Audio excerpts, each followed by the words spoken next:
नाज़रीन, राय नाज़िम मुलाहिज़ा की बुलेटिन का बाकायदा आगाज करेंगे। सबसे पहले बात करेंगे पब्लिक सर्विस कमीशन पर्चा लीक स्कैंडल की। हकाइक से पर्दा उठना लगा है, जबकि आपको बताएं कि मजीद पर्दे चाक होने लगे हैं। कमीशन पर्चों के पैसे वसूली के किरदार की बिगल 6 माह कबल बजा चुका था, जबकि क्लर्क उमर फारूक का केस एंटी करप्शन को 6 माह कबल रेफर किया गया। जरा ऐसा भी बताते हैं। जी हाँ, जरा की जानिब से बताया जा रहा है कि उमर फारूक पर तहकीकात के लिए एंटी करप्शन को मुतादिद खतूत इरसाल किए गए थे। क्लर्क उमर फारूक ने इम्तिहान पास करवाने के लिए लाखों वसूल किए हैं। 2 करोड़ से जायद माली बदउनवानी पर उमर फारूक को 6 माह कबल फारिग किया गया था। उमर फारूक मुलाजमत से फारिग होकर खुद को कमीशन का कंसल्टेंट बताता था, जबकि गिरफ्तार वकार अकरम ने भी हुकाम को उमर फारूक बारे आगाह किया। जरा की जानिब से बताया जा रहा है एंटी करप्शन ने उमर फारूक को शामिल तफ्तीश करने का फैसला कर लिया है। इस हवाले से मजीद अपडेट्स लेंगे साउथ बट से। जी साउथ, बताइएगा। कमीशन पर्चा लीक स्कैंडल में अब मजीद जो अहम हकायक है उनसे पर्दा उठने लगा है। जराये की जानिब से बताया गया है कि पब्लिक सर्विस कमीशन ने पर्चों के एवज पैसे वसूल करने के अहम किरदार की जो इन्फॉर्मेशन है वो एंटी करप्शन हुकाम को तकरीबन 6 माह कबल दी।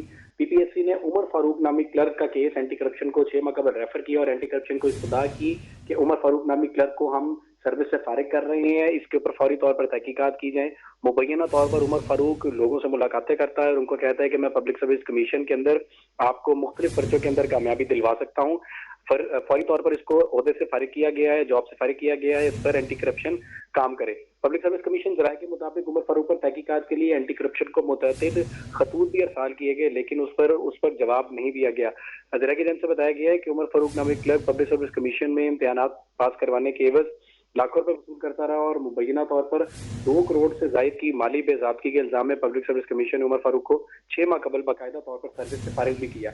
जरा की जानिब से बताया गया है कि फारिग होने के बाद उमर फारूक सर्विस से अपने आप को पब्लिक सर्विस कमीशन का कंसल्टेंट बताता रहा है और जो एंटी करप्शन के पास गिरफ्तार वकार अकरम है उसने भी बाकायदा तौर पर उसकी इंफॉर्मेशन एंटी करप्शन हुकाम को दे दी है। जरा मजीद ये भी कंफर्म कर रहे हैं कि एंटी करप्शन हुकाम ने उमर फारूक पर भी तहकीकात का फैसला करते उसको शामिल तफ्तीश कर लिया है। जरा ये कह रहे हैं कि उमर फारूक लाहौर के एक पौश इलाके के अंदर उसका एड्रेस शो किया जा रहा है, जबकि उसका जो आबाई ताल्लुक है वो चीचा वतनी से है। इस पर तमाम तर अब इंफॉर्मेशन दी जा रही है और जरा की जानिब से ये भी बताया गया है पब्लिक सर्विस कमीशन के कि उमर फारूक बहुत ज्यादा महंगे तौर पर अपने तमाम तर जो अखराजात है वो करता रहा है और अब बाकायदा तौर पर महंगी गाड़ियां और सिक्योरिटी के साथ फिरता है और कहता है कि मैं बाकायदा तौर पर पब्लिक सर्विस कमीशन का एक कंसल्टेंट हूँ। इस पर तहकीकात की जाएंगी और इसके गिर्द घेरा तंग किया जाएगा और बाकायदा तौर पर उसकी इंफॉर्मेशन पब्लिक सर्विस कमीशन ने फराहम भी कर दी है और उसके जो बाकी रिकॉर्ड है वो भी पब्लिक सर्विस कमीशन की जानिब से एंटी करप्शन को फराहम कर दिया जाएगा। जी, सूरत हाल से आकर रहे थे, तफ्तीश के हवाले से बता रहे थे। बहुत शुक्रिया आपका। पंजाब पब्लिक सर्विस कमीशन के पर्चे लीक होने का स्कैंडल। एंटी करप्शन ने पब्लिक सर्विस कमीशन बहावलपुर के रीजनल डायरेक्टर को गिरफ्तार कर लिया। बहावलपुर के डायरेक्टर फुरकान अहमद को फहद अली की निशानदही पर गिरफ्तार किया गया है। जी हां, पंजाब पब्लिक सर्विस कमीशन के पर्चे लीक होने का स्कैंडल है। एंटी करप्शन ने पब्लिक सर्विस कमीशन बहावलपुर के रीजनल डायरेक्टर को गिरफ्तार कर लिया। भावलपुर के डायरेक्टर फुरकान अहमद को फहद अली की निशानदही पर गिरफ्तार किया गया है। गिरफ्तारी अमल में लाई गई है। पंजाब पब्लिक सर्विस कमीशन के पर्चे लीक होने का स्कैंडल है और एंटी करप्शन ने पब्लिक सर्विस कमीशन भावलपुर के रीजनल डायरेक्टर को गिरफ्तार कर लिया।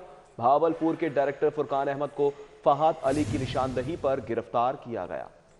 जी हाँ, इस हवाले से आपको बताते चलें कि एंटी करप्शन ने पब्लिक सर्विस कमीशन बहावलपुर के रीजनल डायरेक्टर को गिरफ्तार कर लिया है और एडिशनल डायरेक्टर को फहद अली की निशानदही पर गिरफ्तार किया गया है। कुछ मजीद खबरें भी शामिल कर लेते हैं। लेस्को में करोड़ों की बेजाब्तगियों के स्कैंडल्स की तहकीकात ठप पड़ गई हैं। इंक्वायरी कमेटी के मेंबर उमर हयात की तैनाती से इंक्वायरीज बंद होकर रह गई हैं।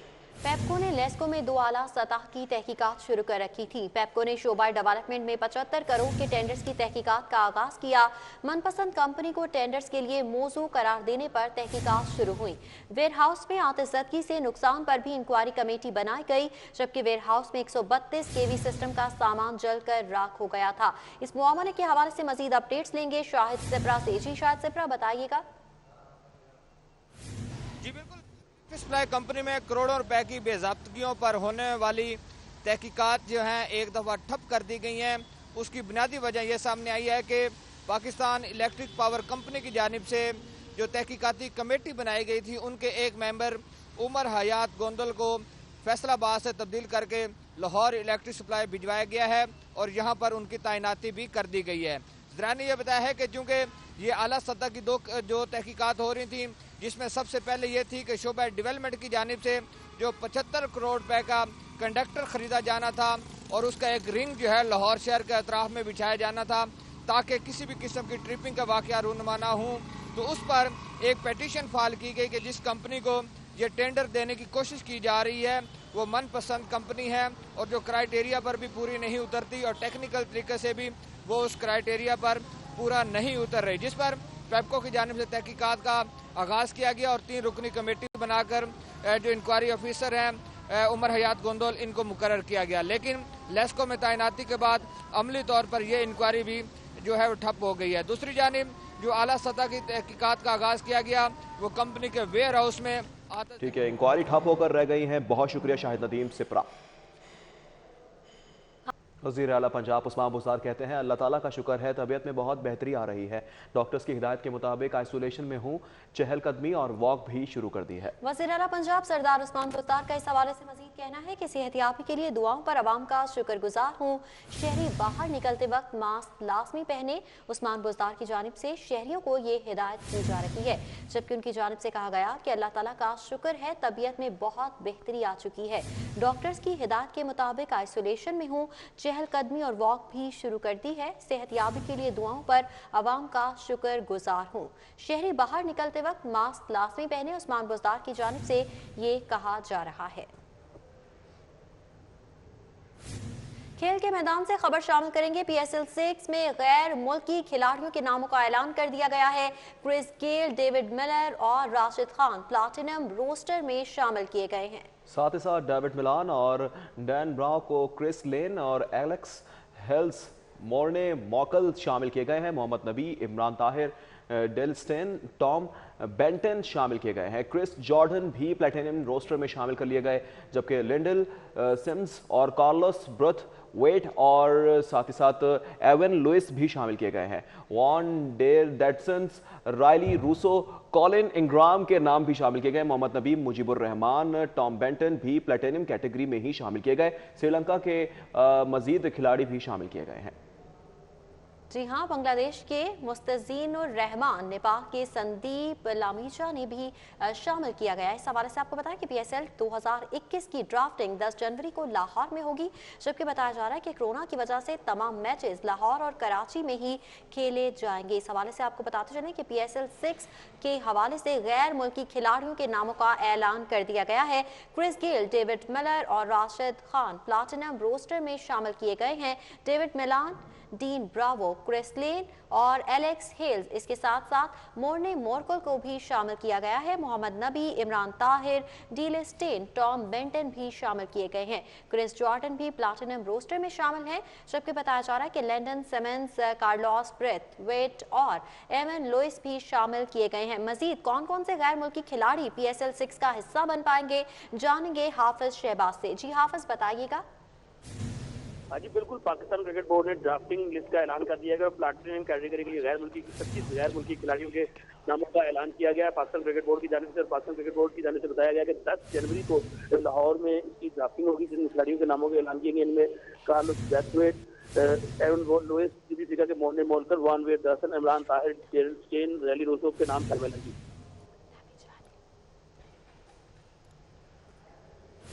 ठीक है, हाफिज शहबाज हमें बता रहे थे कौन कौन टीम का हिस्सा बन पाया है। PSL 6 होने जा रहा है और गैर मुल्की खिलाड़ियों के नामों का बाकायदा ऐलान भी कर दिया गया है। बहुत शुक्रिया हाफिज शहबाज। PSL 6 में गैर मुल्की खिलाड़ियों के नामों का ऐलान हो चुका है। क्रिस गेल, डेविड मिलर और राशिद खान प्लैटिनम रोस्टर में शामिल किए गए हैं।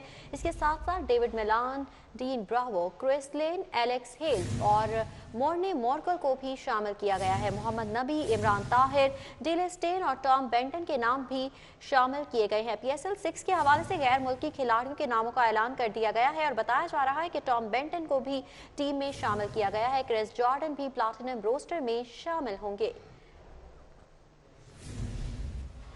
Welcome back. खबरों का सिलसिला आगे बढ़ाएंगे। River Ravi front urban project phase 1 के हवाले से आपको बताएं कि मोसाजात की तरमीम लोकेशन फहरिस्त जारी कर दी गई है। जमीन की खरीदारी से मुतालिक पहले नोटिफिकेशन में तरमीम कर दी गई है। 59 मोसाजात को रिवर रावी फ्रंट प्रोजेक्ट में शामिल किया गया। जी हां, आपको बता रहे हैं कि शालामार लाहौर के 29 मौजाजात रिवर रावी अर्बन प्रोजेक्ट में शामिल किए गए हैं। बागवानपुरा, कोट ख्वाजा सईद, महमूद बूटी, सगिया, ताजघर मौजाजात भी शामिल किए गए हैं। जबकि आपको बताएं कि अत्तोकी, आवान, शाहदरा, खोकर और वागरिया मौजाजात भी शामिल किए गए हैं। शालामार मौजाजात में लखो ढेर, हरनैन पूरा, राख, शाहदरा, तारड़ घर शामिल किए गए हैं।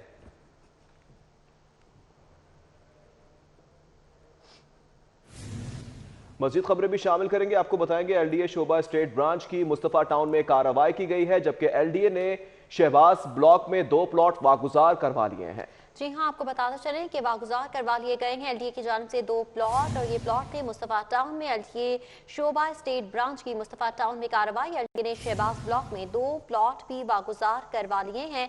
इस हवाले से आपको बताते चलें कि कब्जा माफिया से ये प्लॉट वागुजार करवाए गए। एलडीए ने भारी मशीनरी से तामीरात मिसमार कर दी हैं। कब्जे में लिए गए प्लॉटों पर गैर कानूनी तामीरात की गई थी। आपको बताते चलें कि रिफंड्स केसेस की शिकायत के अजाले के लिए कमेटी का सर्कुलर चैम्बर्स को भिजवा दिया गया है। Chief commissioner RTO Lahore Ahmad Shuja Khan ने सर्कुलर चैम्बर्स को भिजवाया है। एफबीआर ने शिकायत के अजाले के लिए 6 रुकनी कमेटी तश्कील दी थी। ग्रुप लीडर एप्टमा गौहर एजाज को कमेटी का कन्वीनर मुकर्रर किया गया था। कमेटी रजिस्टर्ड कारोबारी तबके के रिफंड्स की शिकायत सुनेगी। Chief commissioner RTO Ahmed Shuja Khan committee के मेंबर हैं। साथ ही साथ नायब सदर पैसिफिक फार्मास्यूटिकल कुरतुलैन इरफान भी मेंबर शामिल हैं। साथ ही साथ साबिक सदर एलसीसीआई अलमास हैदर कमेटी की मेंबर हैं। साथ ही साथ executive director APTMA Mohammad Raza Baqir additional commissioner head quarter members हैं। पब्लिक हेल्थ इंजीनियरिंग के 1500 अफसरान और मुलाजमीन की सुनी गई। मुलाजमीन और अफसरान के कॉन्ट्रैक्ट में तौसी की समरी इरसाल कर दी गई है। मुलाजमीन को आइंदा 6 माह के लिए मजीद तौसी दी जाएगी। मुलाजमीन ने हुकूमत से मुस्तकली के लिए भी कई बार अपील की है। अदालती अहकाम के बावजूद हुकूमत ने मुलाजमीन को मुस्तकिल ही नहीं किया था। कॉन्ट्रैक्ट खत्म होने पर मुलाजमीन के कॉन्ट्रैक्ट में तौसी होगी, ये बताया जा रहा है। पब्लिक हेल्थ इंजीनियरिंग के 1500 अफसरान और मुलाजमीन की बिलाखिर सुनी गई। मुलाजमीन और अफसरान के कॉन्ट्रैक्ट में तौसी की समरी इरसाल कर दी गई है। मुलाजमीन को आइंदा 6 माह के लिए मजीद तौसी दी जाएगी। जबकि मुलाजमीन ने हुकूमत से मुस्तकली के लिए भी कई बार अपील की थी। अदालती अहकाम के बावजूद हुकूमत ने मुलाजमीन को मुस्तकिल नहीं किया था। बिल्कुल, पब्लिक हेल्थ इंजीनियरिंग के 1500 अफसरान और मुलाजमीन की सुनी गई है।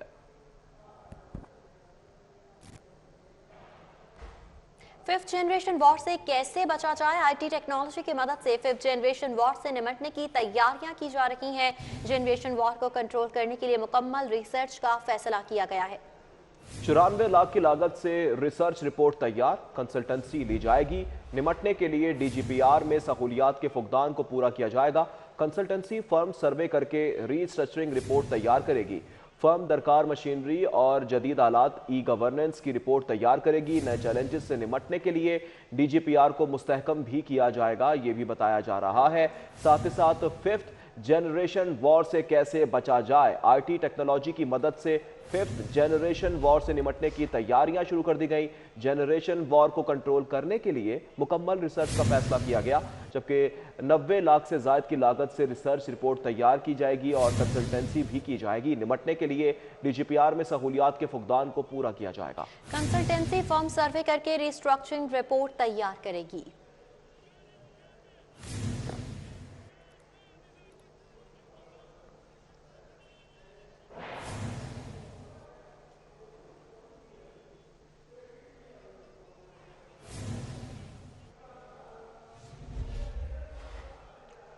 एक बार फिर आपको बताएं कि पब्लिक हेल्थ इंजीनियरिंग के 1500 अफसरान और मुलाजमीन की सुनी गई, जबकि मुलाजमीन और अफसरान के कॉन्ट्रैक्ट में तौसी की जाएगी, ये तो बताया जा रहा है। साथ ही साथ आपको ये भी बताएंगे कि जूनियर टेक्नीशियन और साथ ही साथ असामियों पर भर्तियों का मामला है। भर्तियों के लिए अप्लाई करने वाले मुल्तान के रिहायशियों का एहतजाजी मुजाहरा, मुजाहिरीन की मुतालबात के हक में नारेबाजी भी की जा रही है। जूनियर टेक्नीशियन वैक्सीनेटर की असामियों पर अप्लाई किया, मुजाहिरीन की जानिब से कहा जा रहा है। मुजाहिरीन का कहना है कि 14 अक्टूबर 2020 को NTA से इम्तिहान पास किया।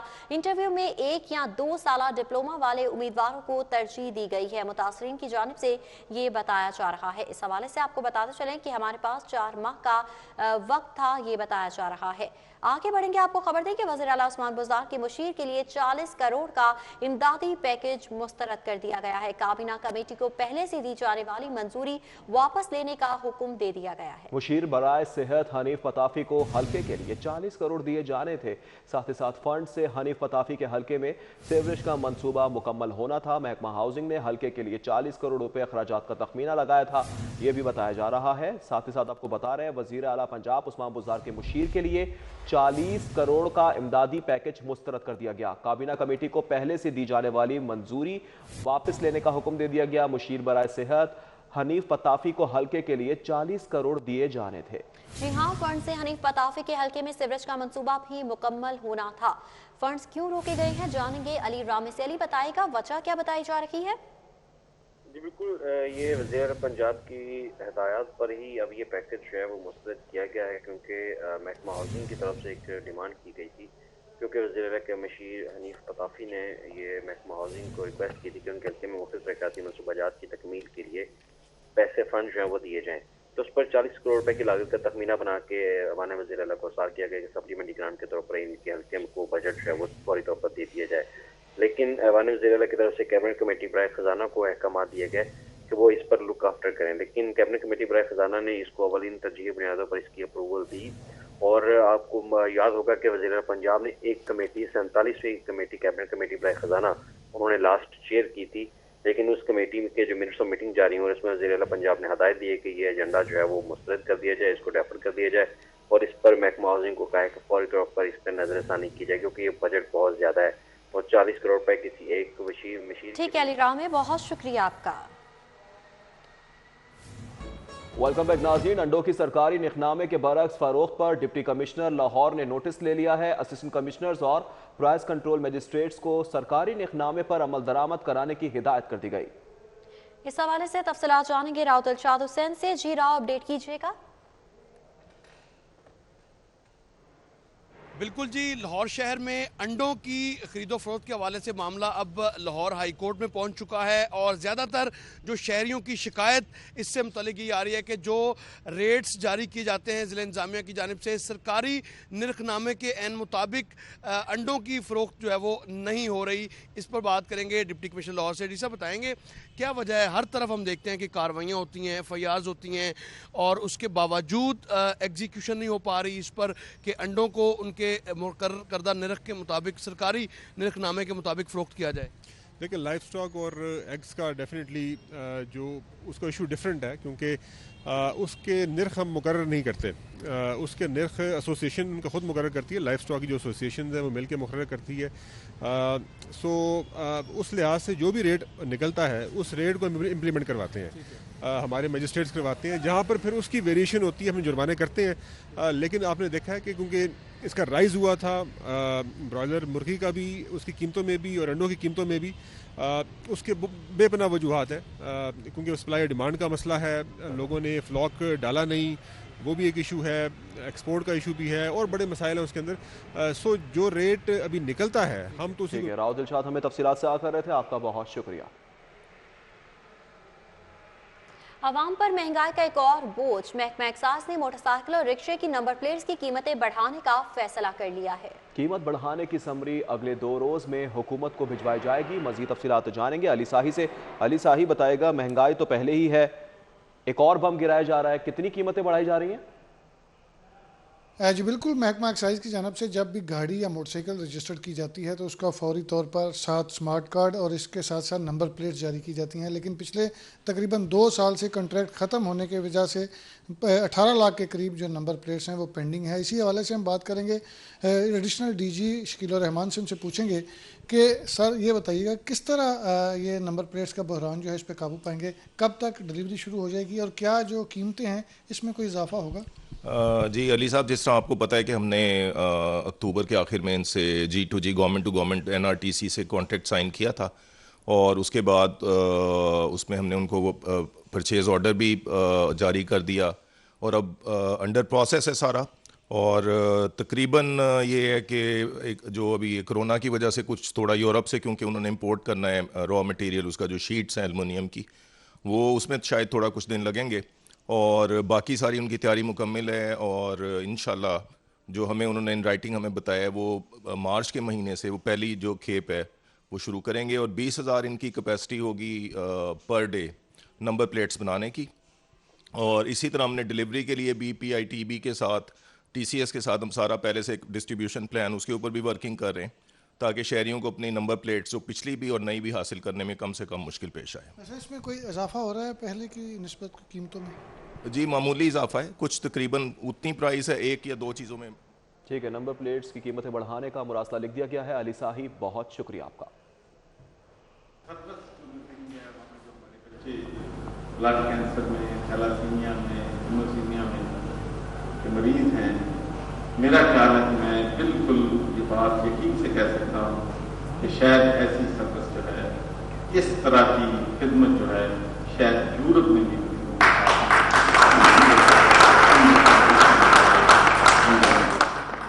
और फिर कोविड-19 के दौरान आपकी जो खिदमात हैं ये हमारी नेशन के लिए, हमारे मुल्क के लिए बहुत बड़ा चैलेंज था। ये वो बीमारी है, ये वो वायरस है जिसने दुनिया के ताकतवर तरीन ममालिक जो हैं, दुनिया के अमीर तरीन ममालिक जो हैं, जिनका हेल्थ सिस्टम पे बिलियंस डॉलर खर्च करते हैं, उनके भी।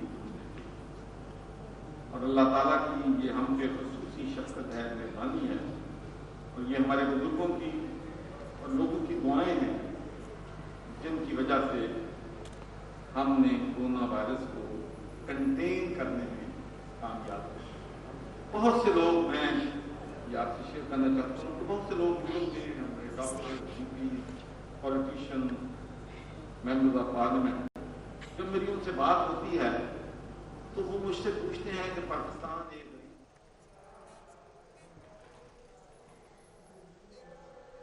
गवर्नर पंजाब तकरीब से खिताब कर रहे हैं। दूसरी जानिब बांसावाला बाजार में गंदगी के ढेर लगे हुए हैं। कई रोज से अमला सफाई के लिए नहीं आया, शहरी दुहाइयां देने लगे हैं। गंदगी और ताफुन ने परेशान कर रख दिया है। जी हाँ, शिकायत करने का कोई फायदा नहीं है, शहरियों की जानिब से दुहाई दी जा रही है। मजीद अपडेट्स देंगे फरहान यामीन से। फरहान, बताएगा क्या कहना है शहरियों का?